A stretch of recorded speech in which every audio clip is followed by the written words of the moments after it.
आज जननायक जनता पार्टी की चुनाव के बाद में पहले कार्यकर्ता सम्मेलन नारनौल में होने को जा रहा है। तो ये रास्ते में मेरा फार्म हाउस पड़ता है। तो डॉक्टर अजय सिंह चौटाला, भाई दुष्यंत चौटाला और हमारी पार्टी के प्रदेश अध्यक्ष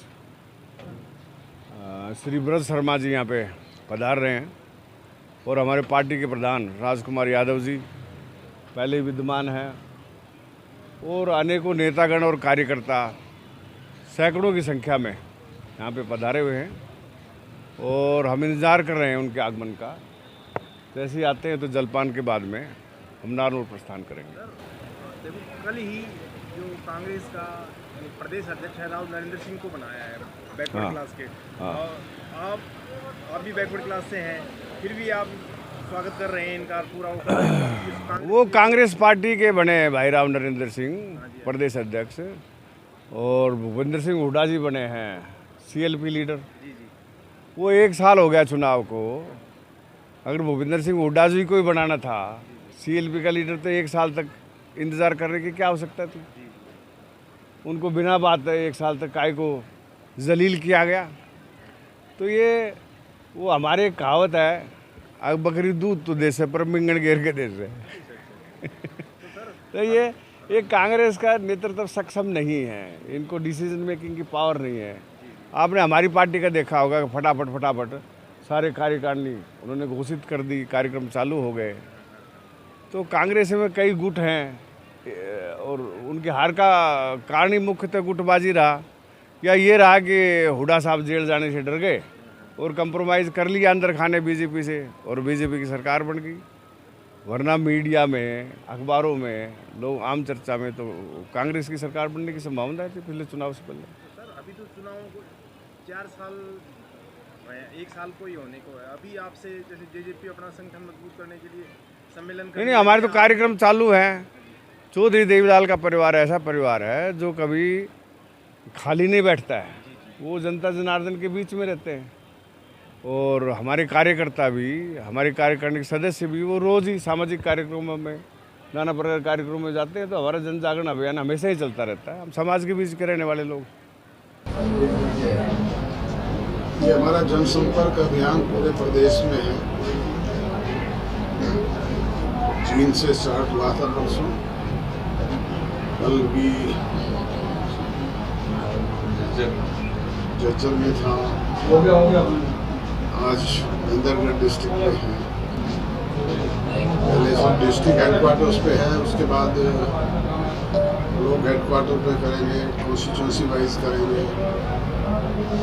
निरंतर ये सिलसिला चलता रहेगा। राव इंजीनियर जी अपने मजबूत कार्यकर्ता हैं जो कई विधानसभा में, अकेले भी विधानसभा प्रभाव रखते हैं। तो जो आज कार्यक्रम है, इनको क्या बड़ी जिम्मेवारी मिलने की संभावना? निश्चित तौर पे जिम्मेवार आदमी तो ये है ही, जिम्मेवारी तो बड़ी लेंगे। आज जो विशेष जो कार्यक्रम है उस पे आप क्या करने जा रहे हैं? मैंने बताया ना कि ये हमारा पार्टी का जनसंपर्क अभियान है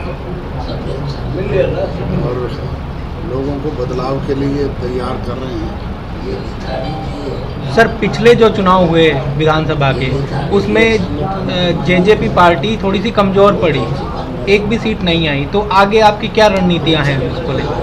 भैया, उसी के लिए प्रयास किया जा रहा है। हम अपने संगठन को दोबारा से प्रभावी बना करके लोगों के बीच में जा रहे हैं और अब लोग पिछली गलतियों को जो है उनको पश्चाताप भी करते हैं। तो जो 10 सीटें जब आई थी और आप लोग भाजपा में शामिल हुए थे, क्या आप उसको गलती मानते हैं? लोगों ने उसे गलती माना तो हम भी मानते ही हैं। सर, अभी सिंह चौटाला और आप इकट्ठे हो रहे हैं, कुछ है आधार? नहीं भैया, इस बात का चैप्टर क्लोज हो गया, तो बार बार चर्चा ही क्यों करते हो? आज जब बाजरा की खरीद में परेशानी हो रही है, क्या अपनी पार्टी किस प्रकार का मतलब किसानों की आप मुद्दा उठाती है? किसान के लिए तो सारी जगह परेशानी है। DAP मिल नहीं रही है, बाजरे की खरीद नहीं हो रही है, धान की खरीद नहीं हो रही है, और जो फसलें बर्बाद हुई थी फ्लड से, उनका भी कोई मुआवजा अब तक सरकार की तरफ से नहीं दिया गया है। तो आपकी पार्टी इस बारे में कुछ कर रही है, किसानों का साथ दे रही है? हाँ बिल्कुल बिल्कुल। किस तरह से सहयोग कर रहे हो आप किसानों का? हम सरकार को आगाह कर रहे हैं इसके लिए कि वो जल्दी से जल्दी इन चीज़ों का समाधान करवाए। किसान 6 दिन से पड़े हैं सर, मंडी में कोई खरीद नहीं है।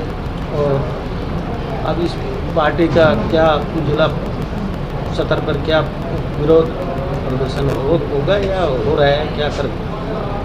मैंने बताया ना कि जहाँ जब इस तरह की बेकायदगी है तो हमारे नोटिस में आ रही है, उनके लिए स्ट्रगल करेंगे।